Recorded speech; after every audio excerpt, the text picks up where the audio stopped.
Sud Radio Berkov dans tous ses états. Le face-à-face. Et nous sommes avec Boris Faure, ancien premier secrétaire de la Fédération PS des Français de l'étranger et agressé à coups de casque en 2017 par le député Mjid El Guerrab et auteur donc de ce livre Coups de casque aux éditions VA. Bonjour Boris Faure. Bonjour. Alors, essai sur la violence en politique, c'est le sous-titre de votre livre, Boris Faure. Je pense qu'il faudrait rappeler quand même aux auditeurs les circonstances qui s'est passées, et surtout avec quelqu'un, parce que dans le livre vous le racontez en détail, c'est à quelqu'un que vous connaissez bien, que vous avez reçu chez vous, qui était d'ailleurs socialiste comme vous, qui est toujours député, et qui se représente aux législatives, peut-être en inscrit, enfin ça, on va en parler, mais qu'est-ce qui s'est passé exactement ? Il y a eu quelque chose qui a provoqué, parce qu'il n'est pas arrivé comme ça à vous agresser presque à mort. Qu'est-ce qui s'est passé ? On est le 30 août 2017, rue Broca, dans le centre de Paris, et je sors d'une séance chez mon psychanalyste, comme je le fais depuis 2 ou 3 mois, parce que figurez-vous qu'à ce moment-là, je veux écrire, je veux devenir romancier, et que je me dis que la psychanalyse peut m'aider. Je sors du cabinet de mon psychanalyste, et 100 mètres plus loin, 150 mètres plus loin, devant le bar, le Broca, je tombe sur Mjid El Guerrab, avec qui un différend politique existe depuis son départ fracassant du Parti Socialiste. Et quand je le vois là, par hasard, je me dis, tiens, je vais traverser la rue et je vais aller le saluer. Alors, vous pouvez juste rappeler ce différend. C'était quoi ce différend entre vous ? Alors, le différend... juste rapidement, oui. De manière synthétique, nous avons... une circonscription qui est la circonscription Afrique du Nord, Afrique de l'Ouest des Français de l'étranger. Français de l'étranger, d'accord. Cette circonscription, à l'automne 2016, est extrêmement convoitée. Et j'obtiens, en tant que responsable de la Fédération socialiste de l'étranger, j'obtiens de François Hollande l'autorisation que ce soit les militants qui désignent leurs candidats. On organise donc un vote, ce qui est la voie la plus démocratique pour désigner un candidat. Il y a 7 candidats qui se présentent, dont Mjid El Guerrab, et pour dire les choses simplement, il va mettre la pagaille, me traiter de tricheur et démissionner avec fracas de cette primaire. Avant l'élection. Avant l'élection. D'accord. Dès lors qu'il comprend qu'il ne peut pas la gagner, qu'il n'est pas en mesure de la gagner. Voilà. Donc il fait le mauvais joueur. C'est le premier litige. Le deuxième litige tient à sa campagne, qui est communautariste, et je suis républicain. Et je dénonce le communautarisme de la campagne. Mais la campagne législative ou la campagne toujours française de l'étranger ? Pardonnez-moi, André, effectivement, là, j'ai sauté. On est au printemps 2017 et législative. Faut rappeler le contexte. C'était un contexte, j'allais dire, de trahison multiple. Voilà. D'accord. Alors on va parler de tout ça et on va revenir à l'incident juste après les informations. On va avoir 1 heure pour parler de tout cela, Boris Faure, et de la violence en politique, parce que au-delà de ce qui s'est passé pour vous, contre vous, il y a quelque chose qui est posé. Et vous allez voir l'histoire en tant que telle, mais aussi l'histoire judiciaire est passionnante. Vous nous appelez au 0826 300 300. Le parfum Terre de France, 100% des bénéfices au service de notre pays, présente... Sud Radio. Les Français parlent au français. Je n'aime pas la blanquette de veau. Je n'aime pas la blanquette de veau. Sud Radio Berkov dans tous ses états. Eh bien, dans tous mes états, mais je ne suis pas le seul, Boris Faure l'a été beaucoup plus que moi, et pour des raisons de violence, justement, coup de casque, on en parle. Alors, Boris Faure, on était en train justement d'évoquer les différends qui vous ont opposé, que ce soit pour l'élection des Français de l'étranger, l'élection législative, etc. Et puis donc, vous arrivez à ce café Le Broca, là où vous passiez, et puis Mjid El Guerrab est devant vous, et tout de suite, il attaque, tout de suite, il vous agresse. Non, il y a à peu près entre 2 et 3 minutes de conversation où on revient sur la législative passée. Et s'il faut chercher un élément déclencheur, c'est compliqué parce que je ne suis pas psychiatre, évidemment, mais je pense que à un moment, le terme de communautariste sur sa campagne, je qualifie sa campagne d'ailleurs de communautariste, je ne parle pas de lui, le met dans un état de fureur que je ne vois pas venir, puisque vous l'avez rappelé, André, nous sommes des copains en fait. Oui, vous connaissez bien. Donc je suis face à un homme d'1,90 m qui va armer en fait son bras comme un boxeur, mais vraiment comme un boxeur. Avec son casque de moto. Avec son casque de scooter qui est à la main. Et donc, il me frappe violemment au crâne. Et donc, je recule sur 2 mètres. Et il me poursuit, en fait, élevant son casque comme le dieu Thor, vous savez, dans les franchises Marvel. Enfin, j'essaie d'en sourire, mais c'était tragique. Et il abat le crâne une deuxième fois. Il me fracasse le crâne une deuxième fois. Et donc, cela va provoquer, après coup, une hémorragie cérébrale, une des pires qui puisse exister. Et je dois la vie, en fait, au chirurgien de l'hôpital Beaujon, que j'en profite pour remercier. C'était comme d'avoir une aubergine, en fait, une petite aubergine dans le cerveau, une aubergine qui grossit et qui comprime donc le cerveau. Moi, mes parents, mon épouse, mes amis attendent le verdict, et pendant la nuit, les chirurgiens ont un verdict réservé, ne peuvent pas se prononcer. Et c'est après 3 jours de réanimation que finalement je vais marcher du coma avec le crâne ouvert comme une boîte de conserve, puisque je conserve maintenant en cadeau une cicatrice de 15 cm sur le crâne à vie, et je vais peu à peu reprendre mes esprits et sortir après de l'hôpital pour 2 mois d'arrêt. Donc voilà, c'est un résumé d'une agression qui a failli réellement me coûter la vie et qui est sans précédent au niveau politique, cherché dans la Ve République. Ah oui, ça ne s'est jamais... Une agression de ce genre, enfin comme de ça... ce genre-là, elle est parfaitement inédite. Je crois que ça n'a pas été assez dit, et je le dis solennellement sur vos antennes. Alors, ce qui s'est passé, c'est qu'en même temps, et très vite, vous le racontez dans votre livre d'ailleurs, et c'est assez saisissant, c'est que très vite, au départ, Mjid El-Guerrab se présente comme la victime de votre agression, c'est-à-dire qu'il a fait ça parce qu'il se sentait en danger, quelque part. La meilleure des défenses, c'est l'attaque, même l'attaque sordide, puisqu'il va porter plainte moins de 30 minutes après contre moi, au commissariat. Moins de 30 minutes après l'agression. Oui. Alors que la police était là, il va au commissariat, il porte plainte pour coups et blessures contre moi, il n'évoque pas le casque, les coups de casque. Et 2 ou 3 heures après, il publie sur Facebook un message qui me présente donc comme l'agresseur, le provocateur, on pourrait presque dire le déséquilibré, et surtout le raciste. Il utilise l'arme, j'allais dire fatale. Oui, en disant que c'est lui qui dit que vous aviez dit ça à l'arabe. Voilà, c'est ça. Alors qu'il me connaît, je suis un diplomate travaillant avec les peuples du monde, si j'ose dire.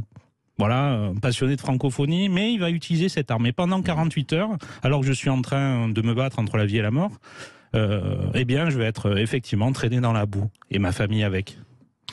Et alors donc vous, heureusement d'ailleurs, vous sortez effectivement du coma, et puis vous vous rétablissez lentement, et vous vous attaquez tout de suite, vous aussi, vous allez porter plainte. Et qu'est-ce qui se passe à ce moment-là? C'est-à-dire 2 choses, parce que c'est intéressant, une agression effectivement très forte. D'abord, comment réagissent à la fois vos amis politiques ou les politiques en général, amis ou ennemis ou indifférents, et comment réagissent les médias à l'époque? Alors je dois quand même rendre hommage à un homme qui 48 heures après cette terrible agression se rapproche de ma famille, notamment de mon épouse. Cet homme, c'est Patrick Lugman. C'est un grand pénaliste français, c'est un homme courageux, c'est un socialiste, et qui vient assister ma famille et qui lui dit on va organiser une conférence de presse, on va riposter. Donc merci à Patrick, il est toujours là à mes côtés avec son collègue et adjoint Yvan Terrel. Sans lui, les choses auraient été certainement différentes. Les politiques socialistes vont réagir, mais ils prennent le temps, finalement, de comprendre ce qui s'est passé. Il y a des échanges entre mon épouse et Jean-Christophe Cambadélis. Il y a Olivier Faure qui commence à monter au créneau. Donc, on dirait que la famille socialiste, quand même, commence à se mettre en rang de bataille. Mais en face, voilà, Dupond-Moretti commence à conseiller mon agresseur, qui est un spécialiste de la communication. Qui a pris pour avocat Dupond-Moretti? Il prend pour avocat Dupond-Moretti immédiatement. Et il va organiser lui-même sa propre défense dans les médias, on l'a dit. On publie, certains médias publient les faits. Alors c'est plus une agression, c'est une altercation, c'est une rixe. Comme si on s'était battu. Comme si finalement l'un des deux aurait pu gagner. Mais finalement, voilà. Les faits sont sordides tels qu'ils sont présentés. Ils sont d'ailleurs, ils traînent encore sur le net. Hein. Le Oui, net ne j'imagine, connaît pas l'oubli. Oui, oui. Ce qui est une bonne chose. Moi, je trouve que c'est une bonne chose. Alors évidemment, il y a des choses qu'on a envie d'oublier, mais c'est une bonne chose qu'on sache que tel ou tel a dit ça à un moment donné. Alors après, tout le monde peut changer d'avis, bien sûr. Mais au-delà de ça, alors vous le vivez comment? Je parle après qui est terrible, les physiques, parce que physique et psychologiquement et mentalement, ça joue beaucoup. Mais est-ce que vous êtes, comment dirais-je, vous dites, bon, ben cette affaire, elle ne sera pas derrière moi, d'ailleurs ce livre en témoigne, mais en même temps, vous dites, on m'a quand même défendu, et j'ai quand même l'opinion publique, si opinion publique il y a, parce que c'est resté, est-ce que, en fait, vous vous sentez aujourd'hui totalement sorti d'affaire, ou cette affaire vous habite toujours? Non, cette affaire, malgré l'aspect cathartique d'un livre, elle m'habitera pour la vie, parce que j'ai traversé la vallée de la mort, tout simplement, sans vouloir en faire des tonnes. Hein. Non, bien sûr. Que j'ai vu en face de moi ce qui se fait de pire en politique, le mensonge, la trahison, la violence, mais que j'ai expérimenté aussi une forme de solidarité et surtout la bienveillance du grand public, qui lui, avec son bon sens... Ah, vous l'avez senti? Mais je l'ai senti extrêmement vite, avec le jour où j'ai mis volontairement sur les réseaux sociaux la photo de ma cicatrice, parce que je voulais montrer que c'était pas du chiquet, que je trichais pas. Oui, on l'a vu partout. Bien sûr. Je crois qu'il y avait 500 000 personnes qui l'ont vu. Bon, c'était des chiffres extrêmement importants. Et partout où je vais, les gens ne me connaissent pas en tant que Boris Faure, mais même quand je vais en vacances, quand je parle de l'histoire du casque, le député qui a frappé quelqu'un à coup de casque, un Français sur deux s'en rappelle. Oui. Donc ça m'habitera pour la vie, et il fallait en tirer des leçons politiques, pas être dans le dolorisme, pas être dans la victimologie. D'où ce livre. Voilà, il fallait être dans l'analyse en fait. Oui, c'est ça. Et alors justement, vous êtes passé de ce qui se passe là, on parlera. Je crois, alors, où en est la plainte, où en est votre plainte, où en est le verdict, très exactement? Et on est à la veille du grand jour. Hein, donc c'est demain? C'est demain à 13h30, à partir de 13h30. D'accord. Et donc, mon agresseur risque 3 ans de prison et 3 ans d'inéligibilité. 45 000 euros. Vous êtes en première instance ou en appel? Non, on est seulement en première instance. Je suppose qu'effectivement, ça pourrait durer plus longtemps que ça. C'est fou, ça prend, juste un mot, ça prend 5 ans pour être en première instance. Presque 5 ans, ça fait 4 ans et demi. Alors je pense que si aujourd'hui, vous et moi, on sort dans la rue et qu'on va taper à quelqu'un devant témoin, à coup de casque, violemment, et qu'on l'envoie à l'hôpital, à mon avis, vous et moi, on se retrouvera certainement en comparution immédiate le soir même. Voilà, je dis juste ça. Et vous dites que oui, 2 poids 2 mesures. Vous avez cité La Fontaine tout à l'heure, non? Selon que vous soyez puissant ou misérable, les jugements de cour vous feront blanc ou noir. Donc demain, c'est première instance, après on fait appel, etc. Enfin, ça peut durer encore longtemps.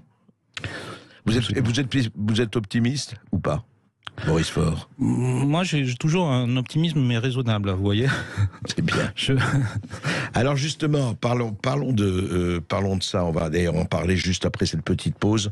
On va parler de la violence en politique, parce que c'est vrai que c'est inédit et en même temps, ça existe. Et on va continuer à parler aussi de ce procès, et vous nous appelez au 826 300 300.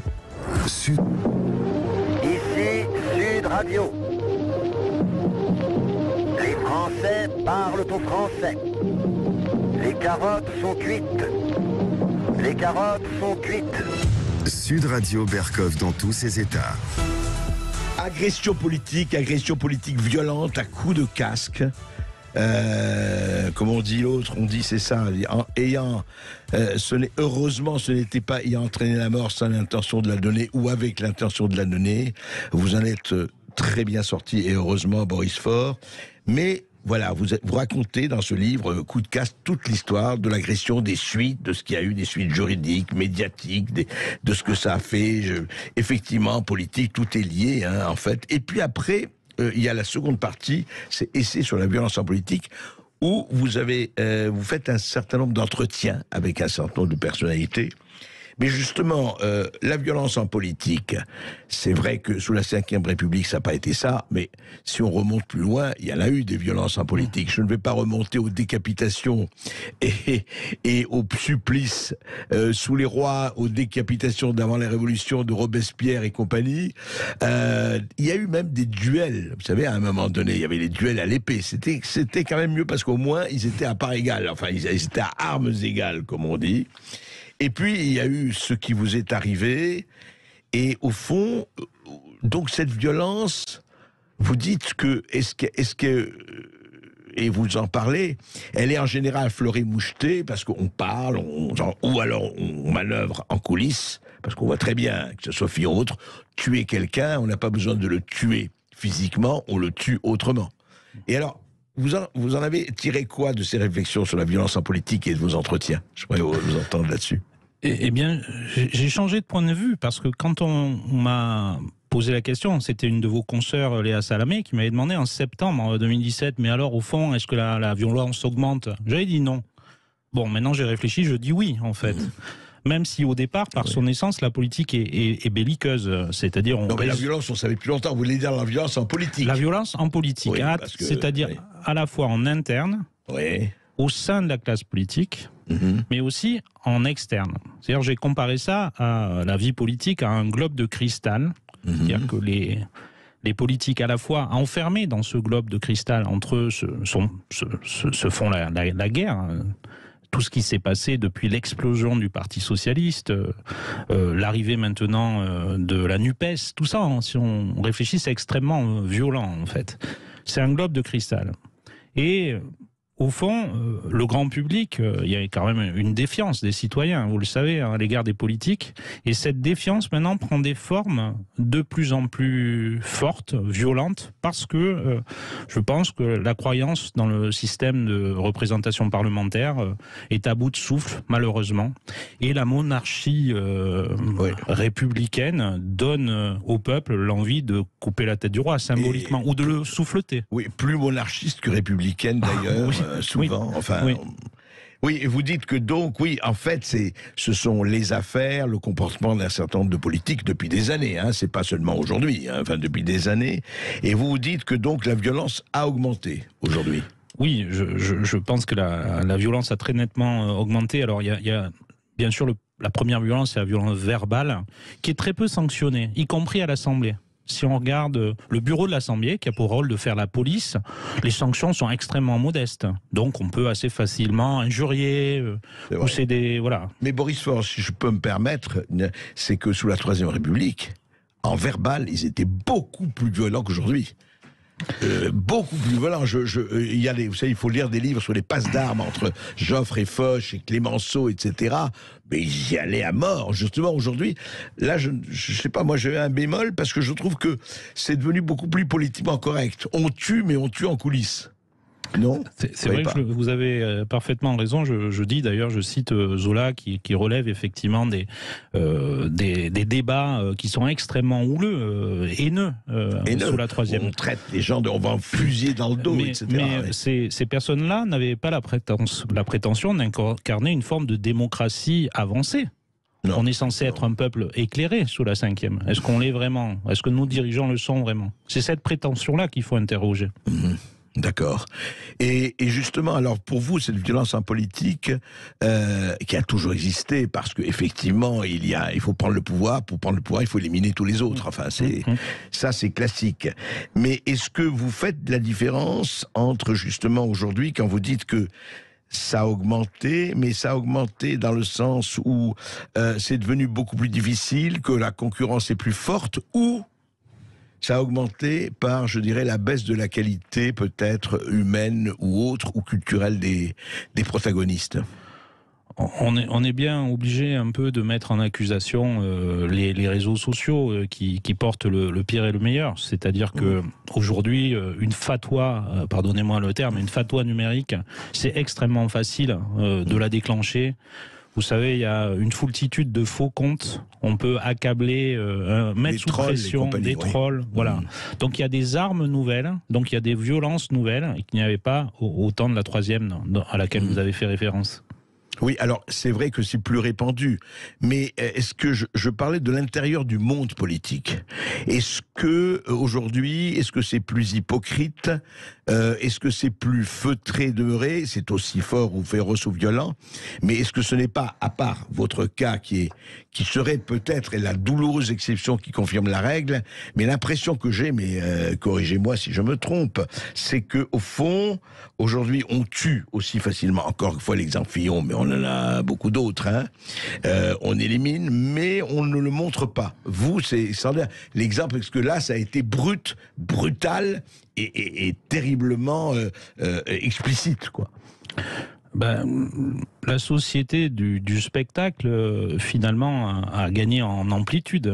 C'est clair. Les supports du spectacle politique ont gagné effectivement en force. Est-ce que les hommes politiques se comportent plus mal quand Nicolas Sarkozy parlait du croc-de-boucher avec De Villepin, quand Balladur a tenté de trahir Chirac, c'était quand Mitterrand a flingué Michel Rocard. Symboliquement, c'était extrêmement fort, extrêmement puissant. Mais aujourd'hui, tout est spectacle. Tous les jours, les hommes politiques sont...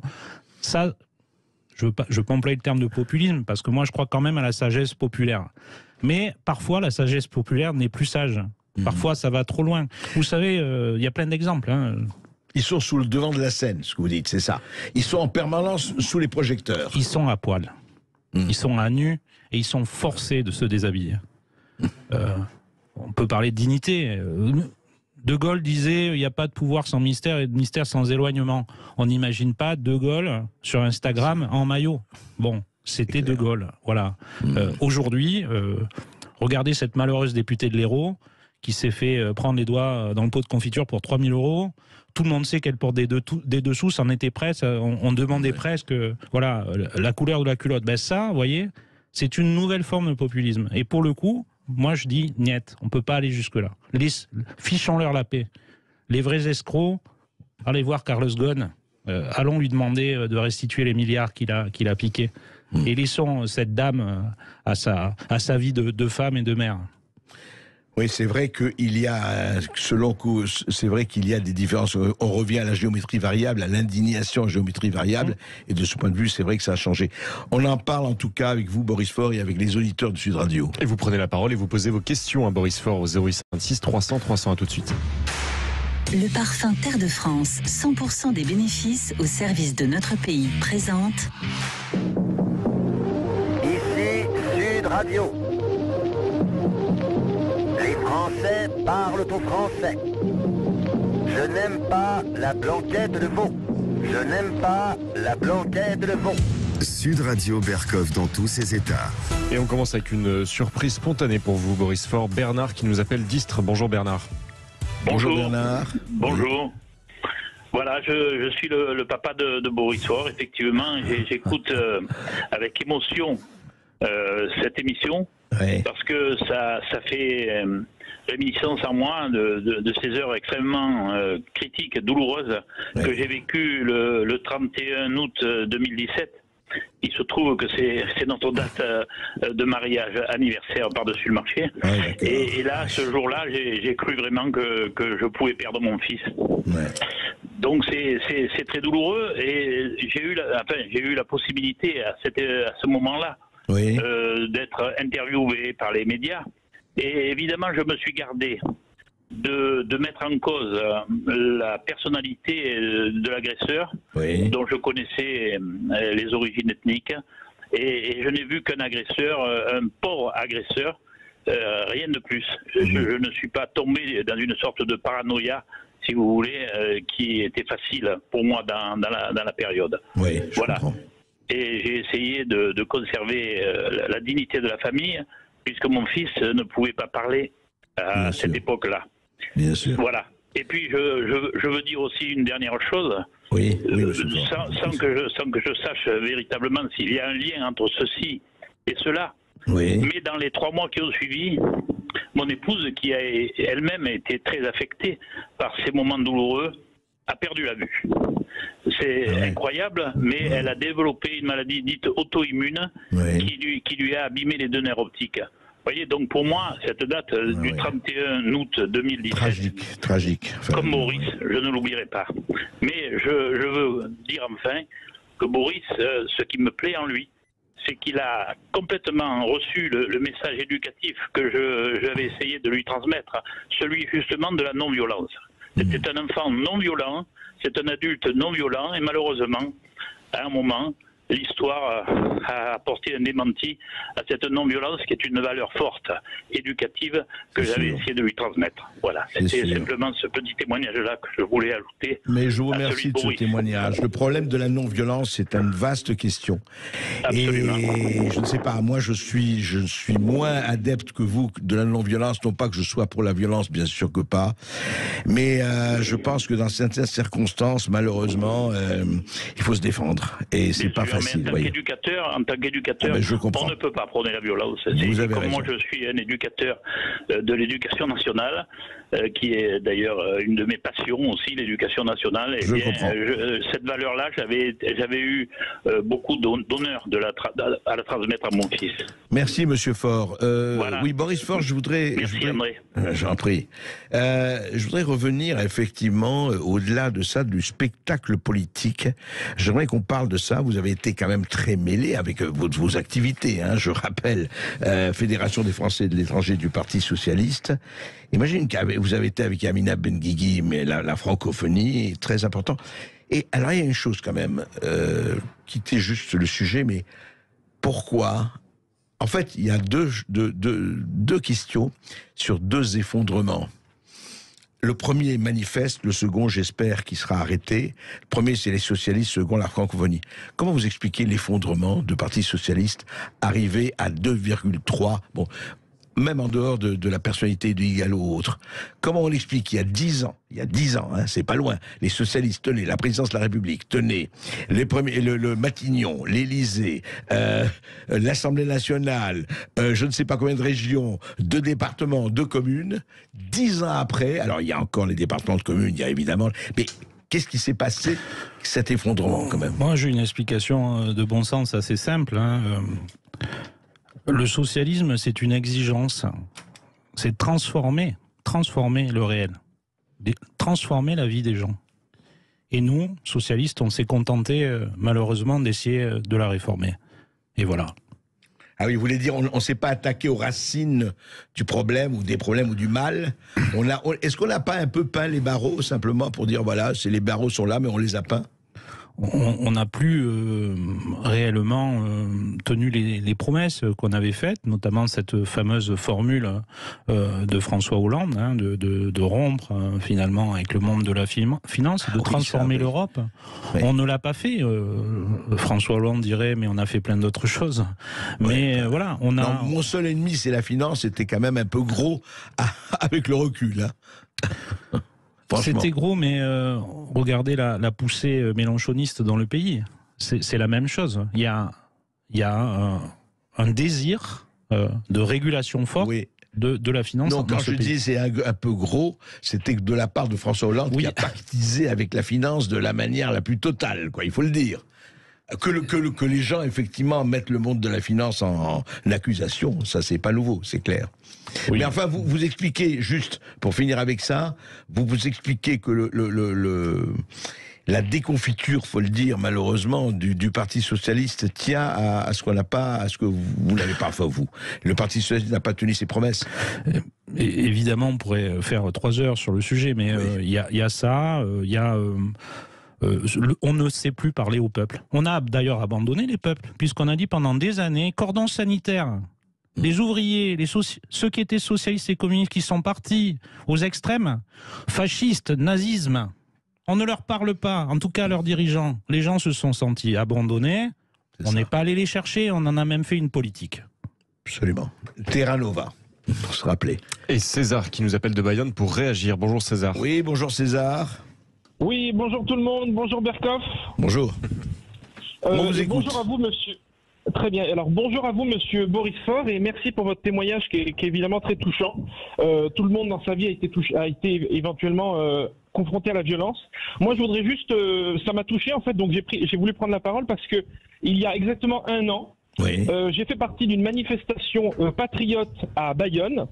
Et figurez-vous qu'on a été agressé par des antifas. Alors qu'on était avec des grands-mères, on a été agressés. Alors évidemment, moi j'ai pas été agressé physiquement, mais on nous a lancé des cailloux et on nous traitait de racistes et de fachos. Alors qu'on est tous ces gens qui étaient de ce groupe-là, c'était tous des gens qui prônaient un vrai antiracisme et qui étaient en plus, surtout pour l'autonomie du pays, l'économie locale, l'écologie. Ouais. Mais c'était aujourd'hui, on était agressés par des gens qui recherchaient en fait un prétexte de violence. Et donc c'était le 1er mai 2021. Et donc je voudrais juste dire que c'est ce groupe-là, les Antifa ou les Black Blocs, je ne sais pas, ces gens qui, beaucoup de gens le disent, servent le pouvoir, qui ne sont même pas évaporés par le gouvernement, qui servent le pouvoir, il faut absolument les évaporer. Vraiment, il faut vraiment que les gens réfléchissent à ça. On est attaqué, on nous accuse de racistes, alors qu'on est absolument antiraciste, et puis même, c'est antidémocratique. Et donc, je voudrais juste dire à M. Boris Faure, s'il peut réfléchir à ça et en parler avec le Parti Socialiste. Aujourd'hui, on nous a imposé de l'immigration de masse. Tout le monde ne dit rien. Moi-même, je vais vous dire un truc, je suis presque content parce que autrefois, dans les années 50, le Suisse et le Français, ils étaient tous blancs, ils arrivaient à s'engueuler. Aujourd'hui, tout le monde respecte les Arabes, les Hébreux, les Noirs, tout ça. Mais par contre, j'en ai assez qu'on accuse les gens de racistes et qu'on pratique la violence, alors qu'aujourd'hui, la plupart des gens ne sont pas racistes. Et c'est ça que je voudrais dire. Je voudrais même dire, si tout le monde était raciste comme Marine Le Pen, c'est quand même 1000 fois mieux que le racisme des années 50, où là, il y avait vraiment des racistes entre Français et Belges, des trucs ridicules. Vous voyez ce que je veux dire? Voilà, je voulais juste dire ça. D'accord. Vous avez écouté. Juste, Boris Faure, cette violence, effectivement, qu'on a vue, alors là, pour le coup, c'est aussi une violence politique, dans les manifestations, à la fin des manifestations des Gilets jaunes, notamment, etc. Là aussi, c'est la violence politique, et on l'a vu, alors là, les casseurs, etc., on l'a vu vraiment, alors je ne sais pas si ce sont les Antifa ou autres, ou les Black Blocs, mais enfin, on a vu des schémas se répéter, presque au niveau, presque frôlant, ou la manipulation, ou la provocation. Oui, il y a toutes ces vieilles recettes issues de l'extrême gauche, finalement, qu'elle soit révolutionnaire ou révolutionnaire de façade. C'est ce fameux, en 68, provocation, répression, victimisation. Donc voilà, parfois, il y a ce cycle-là qui se remet en route. Ce sont des vieilles recettes. Évidemment, il faut aucune tolérance vis-à-vis de ces casseurs-là et ces provocateurs-là. Oui, c'est vrai. Et ça devient... Et vous aviez d'ailleurs écrit un livre à ce sujet, puisque ce mouvement social vous avez touché, Balthazar sans gilet jaune. On se retrouve dans un instant avec vos appels au 0826 300 300. Ici Sud Radio. Les Français parlent au français. Les carottes sont cuites. Les carottes sont cuites. Sud Radio Berkov dans tous ses états. Et vos questions sur cette affaire rocambolesque qui impliquait un député à l'époque En Marche, avec Sophie qui nous appelle d'Asnières-sur-Seine. Bonjour Sophie. Bonjour Sophie. Oui, bonjour André, merci pour vos émissions passionnantes et vraiment beaucoup d'émotions avec le témoignage de ce monsieur, c'est vraiment ahurissant. Donc je voulais dire simplement à la question que vous avez posée, à savoir pourquoi la gauche a fait 1%, oui. Mais la gauche a perdu depuis des années son ADN et sa noblesse qui étaient les valeurs. Les valeurs d'honnêteté, les valeurs de probité. Vous savez, moi je suis issue d'une famille de gauche dans un milieu très bourgeois. Oui. Et j'ai reçu dans mon éducation, qui n'était absolument pas religieuse, car mes parents étaient agnostiques, une rigidité d'honnêteté qui faisait, si vous voulez, les valeurs de la morale de gauche. Oui. On ne mentait pas, on ne volait pas, c'était presque des principes bibliques, mais c'était ce qui faisait la noblesse des pauvres. Mais c'est le fond. C'est le fond, oui. La noblesse des pauvres, Monsieur Berkov, c'était ça. C'était cette espèce de fierté que le père avait d'avoir été honnête toute sa vie, de le transmettre à ses enfants et qui croyait en un monde qui serait guidé par des gens qui seraient comme eux. Et moi j'ai beaucoup de peine parce que jamais plus je ne voterai à gauche, parce que la gauche a été minable depuis François Mitterrand, mais j'ai beaucoup de peine parce qu'elle portait un espoir qui était un espoir de paix et en fait de fraternité entre les couches sociales.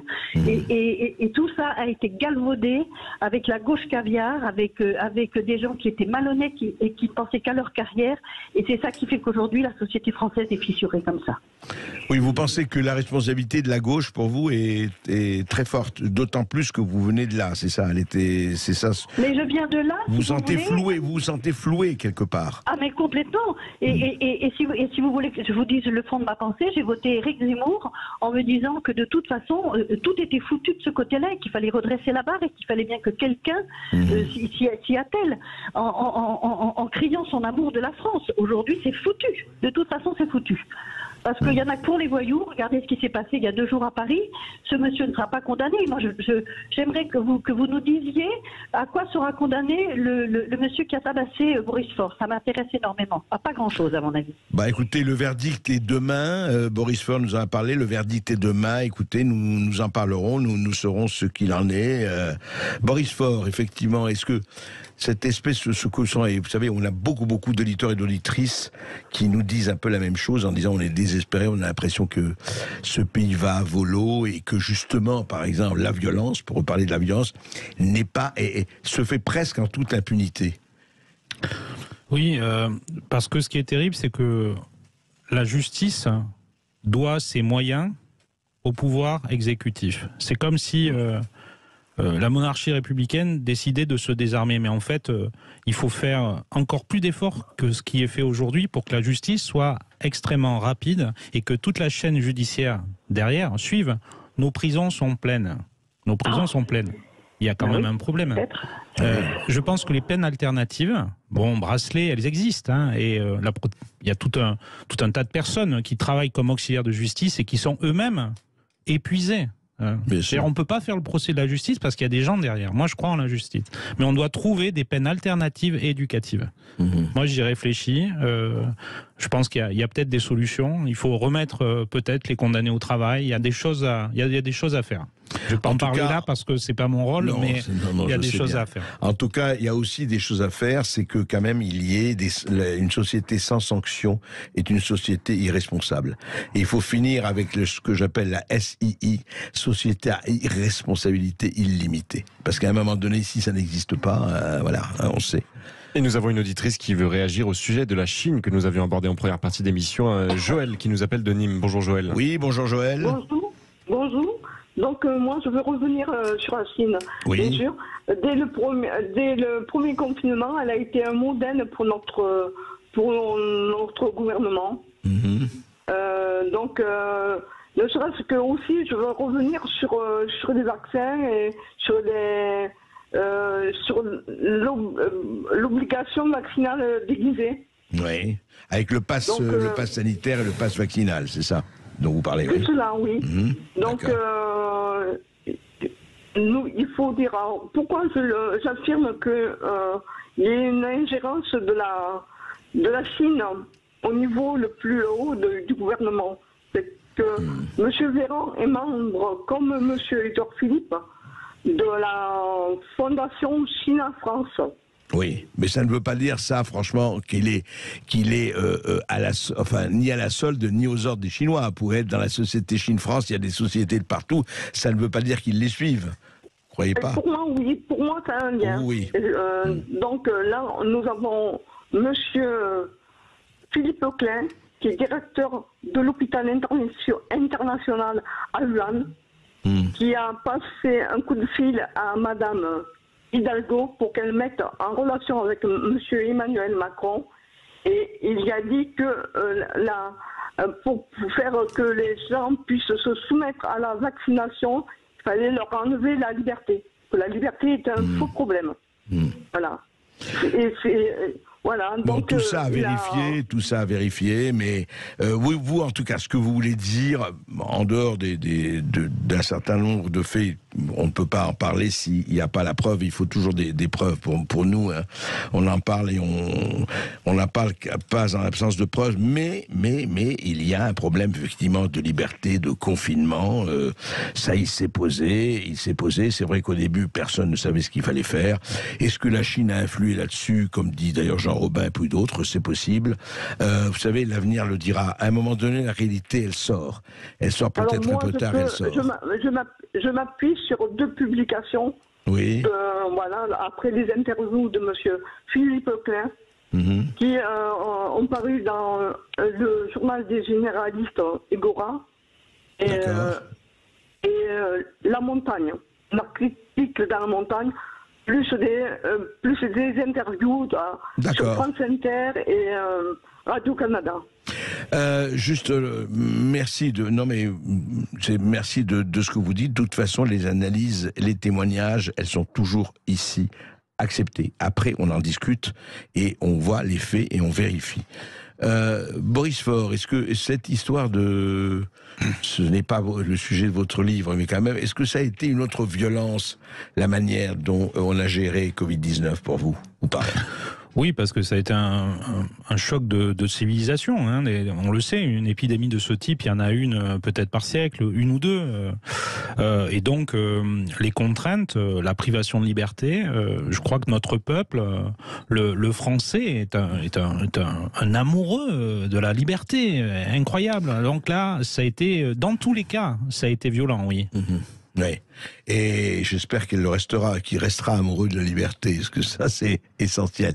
Augustin. Mais justement, nous sommes avec un amoureux de la liberté, notre cher Julien qui nous appelle du Val-de-Marne. Bonjour Julien. Bonjour Julien. Augustin. Bonjour André, bonjour Boris Faure. Écoutez, je suis tout à fait compatissant de la situation qui a été vécue, qu'il a subie, parce qu'effectivement, ça fait quand même 4 ans et demi. Moi, je m'en souviens très bien personnellement, et c'est vrai que j'avais été assez choqué, je vous le dis très clairement, de la connivence des médias, qui dès qu'il y a un député de La République En Marche qui a une casserole, et pas une petite, alors là c'est circulé, il n'y a rien à voir, il faut quand même le dire, quand c'est Monsieur Fillon, alors là on tape, il n'y a pas de souci, vous l'avez dit en début d'émission, est-ce que c'est parce que d'ailleurs il était plus ou moins proche de Poutine? On peut se poser la question. Je crois surtout que c'était un concurrent très très fort pour les présidentielles de 2017. Bien sûr, et pour ce qui est du PS, moi, je ne veux pas dire que je votais PS, mais disons que les idées qui ont été par le passé défendues par des grands noms du PS pouvaient avoir des choses intéressantes. Mais là, aujourd'hui, on a l'impression qu'en fait, dans le marketing politique, le PS s'est laissé mourir parce qu'en fait, dans les arrière-cuisines politiques, on a l'impression qu'il faut laisser la place à un mouvement plus libéral, plus centriste, et qui en fait est sous domination de l'Union européenne qui contrôle aujourd'hui la France. Donc moi, j'ai l'impression que le PS, en fait, c'est un peu la vache à lait des offres de l'offre politique. Une vache qui ne produit pas plus beaucoup de lait. Plus beaucoup de lait, exactement. Et en plus, alors ça m'avait énormément choqué, quand ils ont dit au moment du Covid qu'il va falloir rendre la vaccination obligatoire pour des amoureux de la liberté qui sont justement pour cette doctrine-là. Je me dis qu'avec des vaccins expérimentaux, c'est juste délirant. Moi, quand ils ont dit ça, je peux vous dire, je me suis dit, mais plus jamais, quoi. C'est pas possible. Quel que soit ce qu'on pense du Covid, des vaccins, etc. Mais pas avec des produits expérimentaux. Voilà. Et enfin, moi, je pense que toutes ces affaires, dont celle-là qui est quand même dramatique, ça me refait penser à l'affaire Delevoye pour les retraites, à l'affaire Ferrand pour les mutuelles de Bretagne, etc., etc. Et donc, je suis désolé, mais si les médias faisaient réellement leur job et étaient indépendants, il y aurait une sorte quand même de condamnation qui ferait que je ne sais pas si M. Macron, très honnêtement, aurait été réélu. En tout cas, à Sud Radio, c'est ce qu'on essaye de faire. Eh bien, heureusement, grâce à vous, André. Boris Faure, qu'est-ce que vous... justement, il reparlait du PS et ce que disait Julien là. Est-ce qu'au fond, vous qui êtes de cette famille aujourd'hui, est-ce que elle va pouvoir se reconstituer, ou est-ce que Mélenchon l'incarne pour vous, quand même politique, qui connaissez bien l'affaire? Est-ce que pour vous, pour parler un peu d'avenir, au-delà des législatives, etc., est-ce que cette incarnation va pouvoir se refaire, ou bien on est parti vers autre chose? Comment vous le sentez? Non, je pense qu'on est parti vers autre chose, et les différentes interventions des auditeurs le prouvent. Moi, je pense qu'il faut revenir à une gauche populaire. D'ailleurs, il y a un petit mouvement qui en parle, la gauche populaire, c'est le Printemps républicain, et je salue d'ailleurs mes camarades qui peut-être nous écoutent. Du Printemps républicain? Oui, je suis membre également du Printemps républicain. D'accord. Donc, il faut revenir à une gauche populaire. C'est-à-dire, ça passe par l'éducation populaire. Ça passe aussi par des politiques sociales affirmées, parce que les gens ont besoin d'être protégés. On a vécu une série de crises extrêmement importantes, et je pense qu'il y a un épuisement, il y a un épuisement collectif, il y a un épuisement démocratique. Donc si on ne ne change pas, nous-mêmes, le Parti socialiste, on continuera à s'éteindre comme on le fait. C'est une mort lente, voilà. Moi, je suis pas pour les agonies, quoi. À un moment, il faut pas finir. Pour les soins palliatifs. Non, pas de soins palliatifs. Non, et là, on y est quand même. Hein, on n'est pas loin. Ouais, c'est clair. Juste un mot, le printemps républicain, quand même, a voté Macron. Alors, le printemps républicain avait une position assez... un jugement. Hein, non, c'est ni un jugement ni une honte, d'ailleurs. Absolument pas. Surtout pas. Le printemps républicain a une position finalement assez originale pour un mouvement qui se rattache à la gauche, c'est de dire au premier tour de ne pas imposer une discipline de vote. Donc moi je n'ai pas voté Macron au premier tour, ni cette fois-ci ni la fois d'avant, mais a quand même encouragé ses militants à effectivement faire barrage, et les militants l'ont fait. Mais la base, on est à peu près un peu plus d'1 millier. La base vient de la gauche populaire et vient de milieux populaires. Parce que le problème du Parti socialiste, c'est qu'il n'y a que des bourgeois, si je résume, hein, si je fais un résumé à grands traits et caricatural. Voilà, c'est un parti bourgeois. Bon, est-ce qu'on doit rester un parti bourgeois? Moi, je suis peut-être un bourgeois, hein, moi-même, hein, je ne sais pas, sans m'en être rendu compte. On l'est peut-être tous comme M. Jourdain, mais ce qu'il faudrait, c'est que la lutte des classes ne soit pas remplacée par la lutte des places. Et ça a été le cas. Oh, ça a été le cas, malheureusement. Oui. Et je rappelle le titre de votre livre, Coup de casque aux éditions VA. Et puis le verdict tombera a priori pendant l'émission demain, donc on vous tiendra au courant. Vous continuez, comme tous les jours, à nous appeler au 0826 300 300. Et puis peut-être que MJ Delgarab sera à l'écoute de Brigitte Lay, qui va parler de la bienveillance dans le couple.